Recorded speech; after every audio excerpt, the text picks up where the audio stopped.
Story 1. My wife and I have been together since our second year of high school. From what I remember, she's always had her heart set on becoming a pediatrician. Meanwhile, I was constantly unsure about my own career path.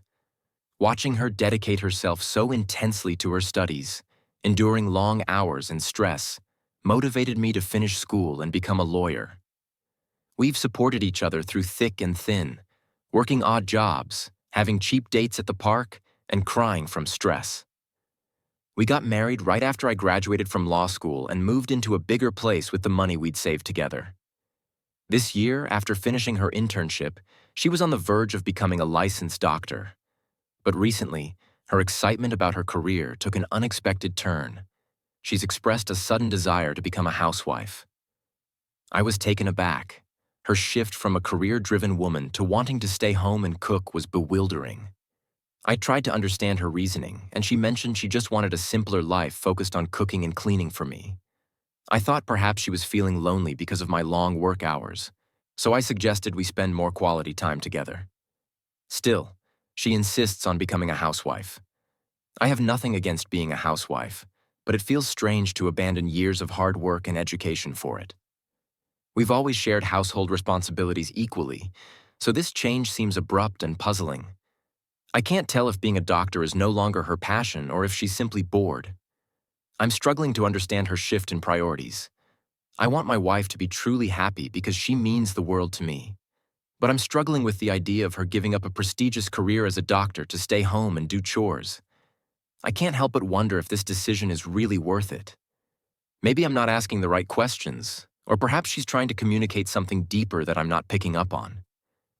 I wish I could understand her better. At the end of the day, I just want to know her reasons and, if necessary, gently persuade her to reconsider. Despite my concerns, I realize it's her life to live, and I would never forgive myself if I stood by while she gave up on her dreams.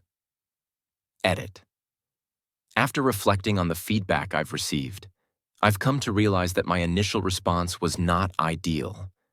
When my wife first mentioned wanting to make this change, I immediately focused on arguing against it rather than understanding her perspective. I made assumptions about her reasons without really listening to her. In hindsight, I was too concerned with what I thought was best for her instead of having an open and honest discussion. I see now that I need to improve my approach and truly listen to her feelings and motivations. I'm grateful for the feedback and recognize that I've been focused on preventing what I saw as a mistake rather than understanding her needs. Moving forward, I'm committed to having a more meaningful conversation with her, to listen carefully, and to work together on this. Update July 15th, 2024. Hello everyone. I apologize for the delayed update. This post slipped my mind as my wife and I focused on our healing journey. I wanted to dedicate my attention to supporting her and working through this together. Thank you all for your patience and understanding. Update. Things have significantly improved for us, and both my wife and I are now content with our lives. For those curious about how we've been doing, here's a detailed update. Firstly, my wife is working hard to complete her residency, and I couldn't be prouder of her. Despite the challenges she's faced, she continues to persevere with incredible dedication. I'm committed to supporting her every step of the way.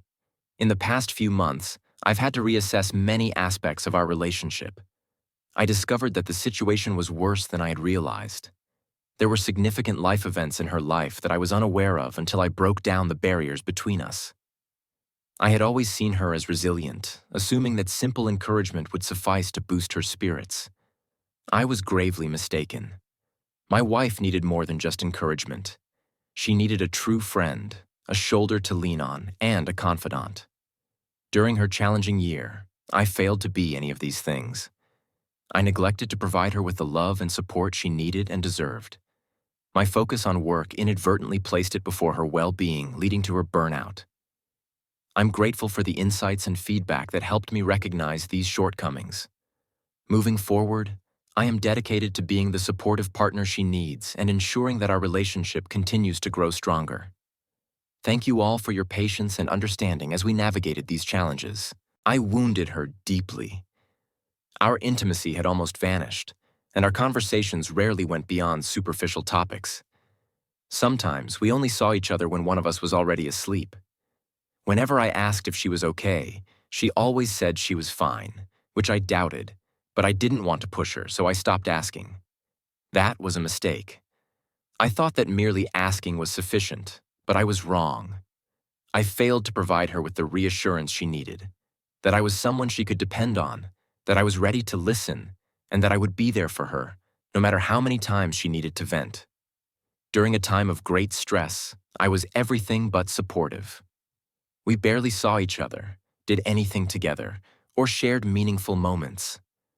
Intimacy felt like a distant memory. It wasn't until her insistence on becoming a housewife that I realized the extent of the distance between us. The feedback I received, both online and in real life, prompted a lot of personal reflection. I initially thought applying the advice would be straightforward, but the struggle to reconnect with her made me see how much we had grown apart. I noticed small changes in her hair, the bags under her eyes, and even her choice of clothes. She used to love dressing up, wearing pastel colors, quirky earrings, and unique shoes. Those little things that made her unique seemed to vanish. I tried to justify it by saying her work environment at the hospital might limit her style. But even when she was home, it was different. Guilt consumed me. Just thinking about the burden I placed on her made my hands tingle with pain. I realize now how much I failed to be there for her, and how my lack of support contributed to our growing distance. I'm committed to making things right and rebuilding our connection with the care and attention it deserves. I realized that she must have been carrying everything on her own, and I knew I couldn't remain oblivious any longer. Even if it meant doing things that felt awkward or unnatural to me, I was determined to make a change because she deserved better. I began to initiate small gestures of intimacy, simple acts like holding her hand or working in the same room together. I stopped merely asking if she was okay and instead made it clear that I would always be there for her whenever she needed me. She became my top priority. Over time, I was able to gently encourage her to open up to me again. We revisited the topic of her desire to become a housewife after a few months. She revealed that her feelings stemmed from a deep sense of loneliness and burnout, exacerbated by the traumatic experience of witnessing a child's death for the first time. The child and the mother, who were both close in age to us, had left a significant emotional impact on her. Despite her continued dedication as a doctor, the weight of her responsibilities and the painful memories began to burden her. She struggled with doubts about her years of study, her skills, and her abilities. Things she had once taken great pride in, but which had now turned into insecurities. Understanding her struggles has been challenging, but it's also been a crucial step in rebuilding our relationship. I'm committed to supporting her through this difficult period, helping her navigate her emotions, and reassuring her of her value and capabilities. Eventually, my wife came across some aesthetically pleasing content about life as a housewife.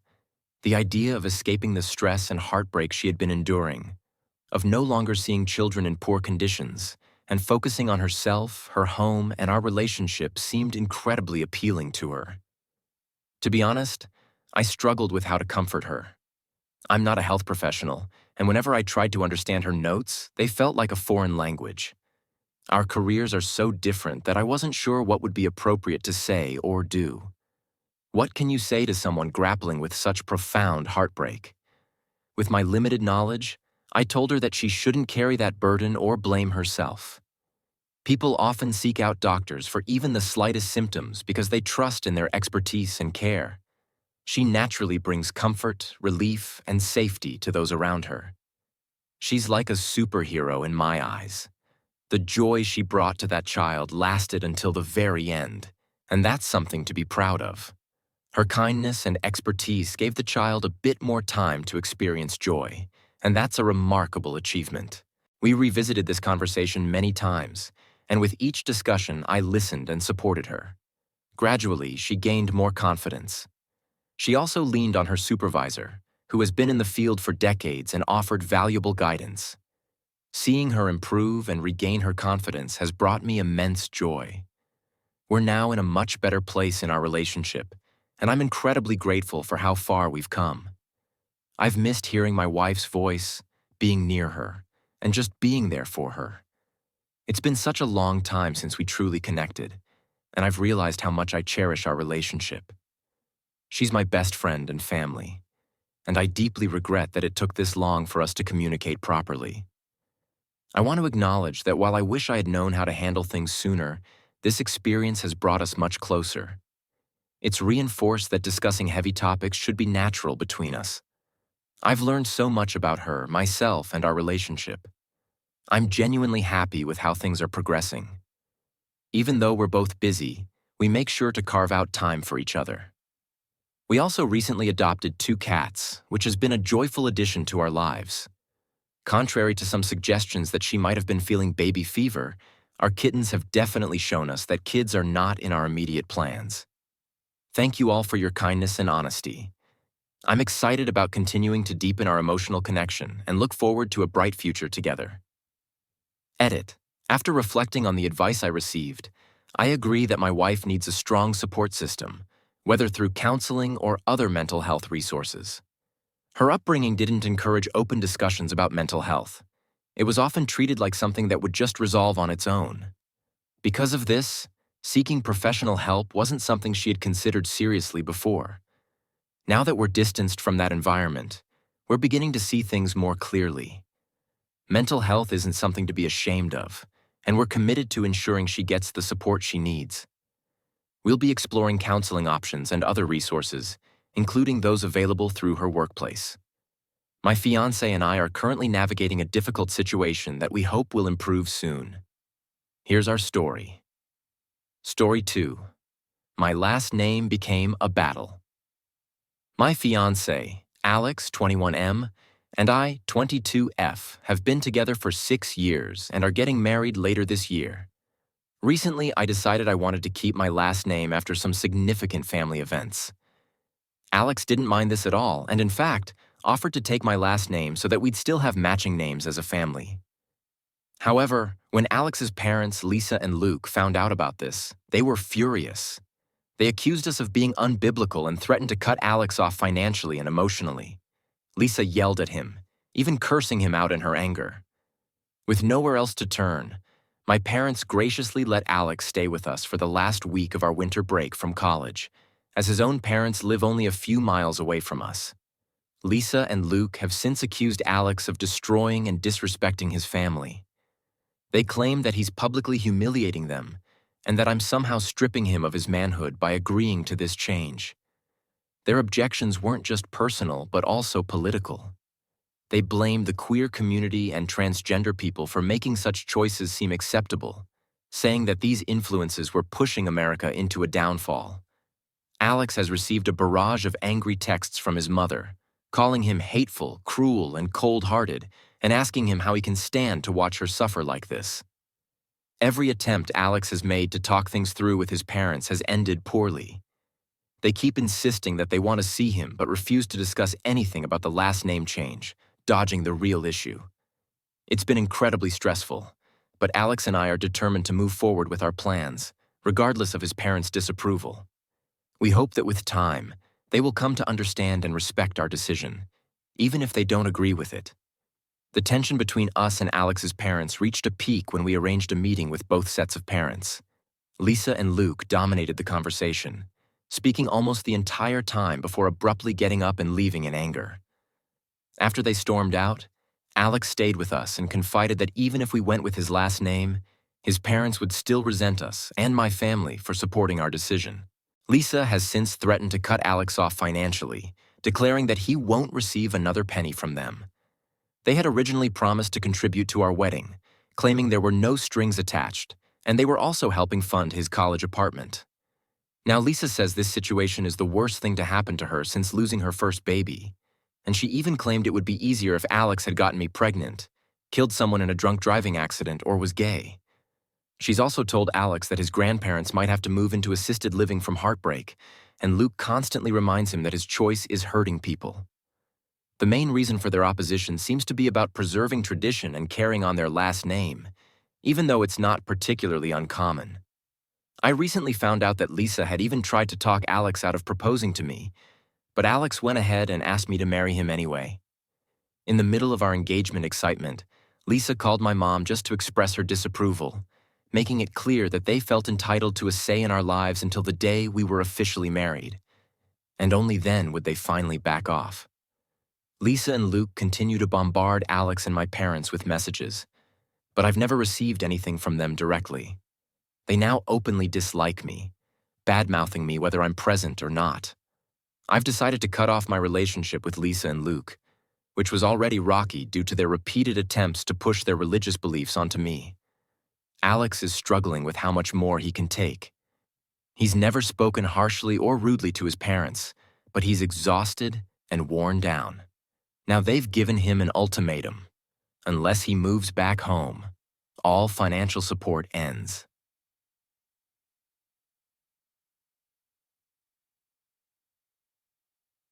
They've made it clear that Alex's family won't attend the wedding, and one of his siblings has already left the wedding party. While I've decided to keep my distance from Lisa and Luke, they are still Alex's family, and with the wedding fast approaching, we're unsure of the best way to move forward.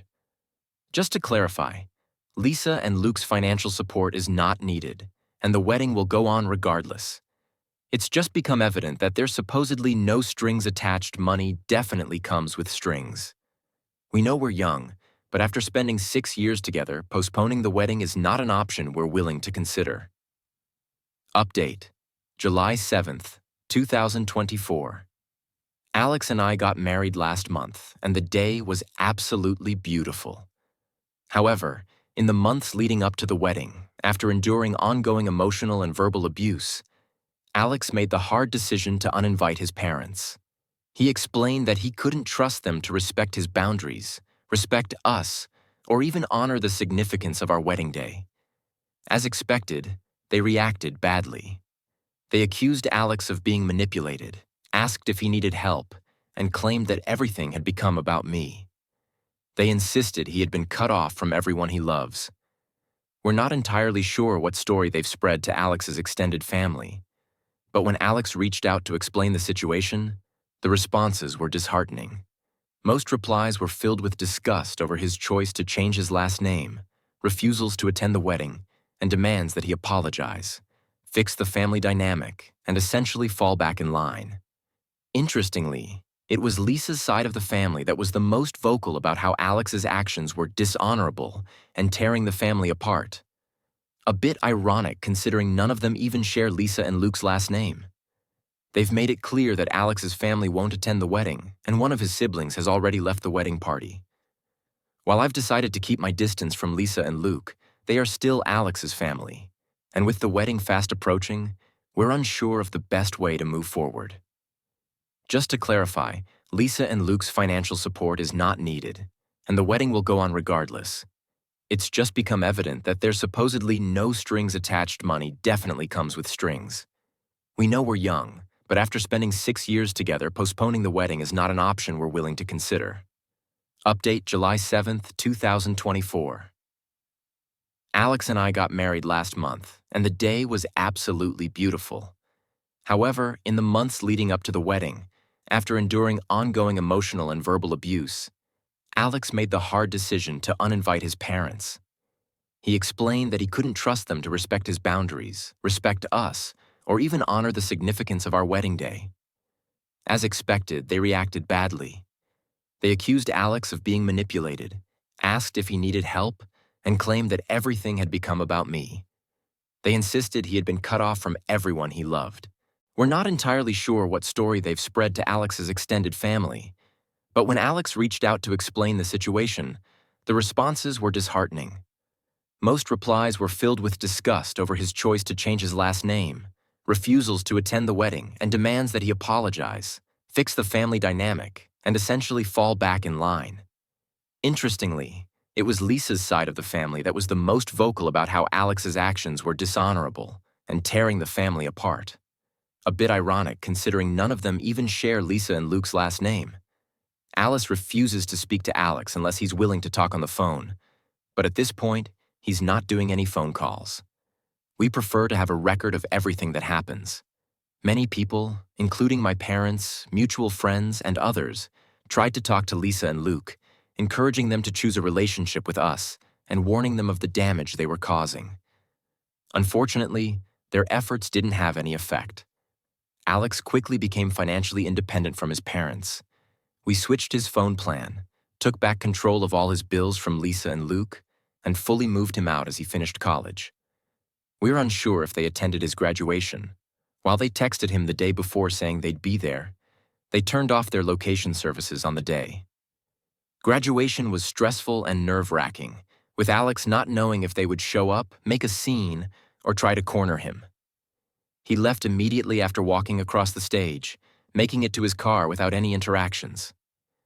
Since then, we've followed the advice of many and have maintained almost no contact with Lisa and Luke. We spent the first 6 weeks of summer finalizing wedding details, and our day last month was beautiful. Alex received no communication from his parents between graduation and the wedding and has decided he won't continue their relationship without an apology. Lisa and Luke didn't attend our wedding or acknowledge it in any way. Recently, Lisa unfollowed and unfriended both of us, as well as my family, on all social media platforms. For me, my relationship with my in-laws is essentially over, apology or not. Learning that they never supported our engagement, completely ignored my existence, and disliked me because of my political and religious beliefs is enough for me to end contact with them. Thank you for your kind words and support. Our wedding day was truly perfect, like a fairy tale, and we're excited for the next chapter of our lives, hopefully with a lot less drama.